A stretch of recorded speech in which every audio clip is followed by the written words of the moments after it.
había preparado para él. Y una vez que había llegado lejos, una vez que este hombre había sido desterrado, o mejor dicho, por voluntad propia, se había llegado a otras tierras ajenas y distantes de la casa de su padre, comenzó a ver que toda la herencia, toda la fortuna que su padre había preparado para él, toda la riqueza y su estatus de hijo ya no lo poseía más, puesto que entonces se había entregado totalmente a los placeres de la carne, como bien nos dice el Evangelio. Se entregó de una forma lujuriosa, se entregó de una forma totalmente enajenada a malgastar aquellos dones que el Padre le había dado. Y entonces, una vez que se vio miserable, una vez que se vio sin absolutamente ningún recurso más que su propia persona, y que sus riquezas le habían sido totalmente malgastadas en placeres, es cuando entonces comienza a pedir a un extranjero, el cual representa al príncipe de este mundo, y le pide a ese extranjero que le dé trabajo, por lo menos para pacer esos puercos que estaban en su casa. Y es así entonces como se pone a pacer aquellos puercos. Y era tanta la necesidad de aquel hombre, era tanto el deseo verdaderamente de poderse alimentar, que al ver a los puercos deseaba comerle las algarrobas. Así, de esa misma forma, entonces, el príncipe de este mundo nos alimenta con alimentos que verdaderamente no nos nutren, alimentos que verdaderamente no nos santifican, alimentos que de ninguna manera nos edifican, ni mucho menos nos sostienen. Y por ello entonces entendemos verdaderamente que el príncipe de este mundo muchas veces nos hace creer o pensar que en sus manos vamos a tener todos los placeres que hemos imaginado o inclusive jamás imaginado, que vamos a tener toda la dicha y la felicidad que en él podríamos encontrar, pero realmente lo que encontramos es amargura, tristeza y dolor y angustia y soledad. Y entonces aquel hombre que deseaba comer las algarrobas de los puercos se preguntó y se dijo a sí mismo: ¿qué hago yo aquí? En un acto verdaderamente de reencontrarse a sí mismo, él se fija que está cuidando el excremento, por así decirlo, de los puercos, lavando aquellos puercos que para el pueblo de Israel eran considerados despreciables. Para el pueblo de Israel en aquel entonces, los puercos eran vistos como seres abominables, y lo siguen siendo para ellos. Entonces, es tanta la bajeza, es tanto lo que este hijo ha caído, es tanto lo que este hijo se ha despojado de sí mismo, se ha despojado de ese estatus de hijo y ha caído hasta las mismas profundidades de asistir a los puercos, que se lamenta y comienza a decir: he de volver a la casa de mi padre, he de volver a la casa de mi padre, porque irónicamente recuerda que en la casa de su padre no le hacía falta absolutamente nada. En la casa de su padre tenía los vestidos propios de un hijo y los calzados propios de un hijo. Y entonces dice: volveré a la casa de mi padre y le diré: Padre, he pecado contra ti, he pecado contra el cielo y he pecado contra ti. Y entonces emprende el camino de regreso a casa, arrepentido quizá, o quizá tal vez arrepentido porque se da cuenta de que su mal manejo y su desenfreno total lo ha hecho perder aquella herencia que su padre había preparado con mucho amor para él. Pero es que el padre es tan amoroso que no retiene a sus hijos tampoco cuando estos deciden irse lejos de él, porque cuando uno ama a alguien debe de dejar ir a esa persona. Y entonces en este caso el padre le muestra la profundidad y la dimensión de ese amor, dejándolo irse muy a pesar de que su dolor lo lleva en su corazón, y sin embargo le dice: hijo, he aquí tu herencia, vete y busca otros horizontes. Pero el hijo se da cuenta de su miseria estando lejos de la tierra de su padre y decide volver a esa casa. Y cuando va camino de regreso a casa,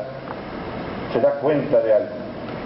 Está su padre allá, esperando ante el umbral, un padre que corre amoroso, un padre que no espera que su hijo venga, sino que da el primer paso para la reconciliación, un padre que lo busca como primer paso para reconciliarse con su hijo, y es él el que sale corriendo. No espera que su hijo llegue y le diga: Padre, he pecado contra el cielo y contra ti, sino que el padre corre y abraza a su hijo y lo besa. Ese es el amor que Dios nos tiene, un Dios que es Padre pero que ama profundamente como una madre puede amar,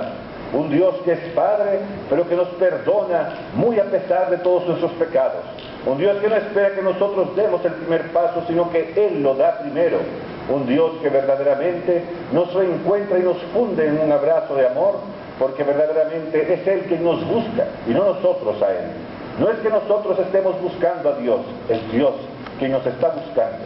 No somos nosotros los que hemos encontrado a Dios, es Dios quien nos ha hallado. Es Dios quien se ha reconciliado con nosotros, es Dios quien nos ha venido a buscar y es Dios quien está con nosotros hoy aquí, en este recinto en el cual estamos reunidos celebrando la Divina Liturgia. De esa misma forma, pues, entonces, vuelve a la casa de su Padre, y entonces el Padre no espera siquiera que el Hijo le diga Padre,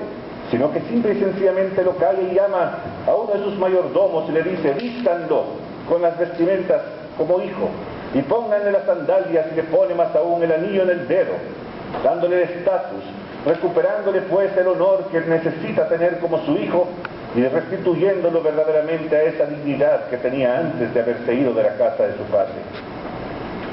Entonces, este hermano, que muchos interpretan, ciertos padres de la Iglesia, se refiere al pueblo de Israel,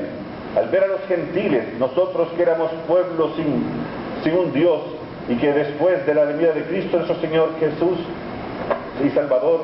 recibimos el mensaje del Evangelio y nos hicimos verdaderamente seguidores de las promesas de Dios. Los padres de la Iglesia interpretan a ese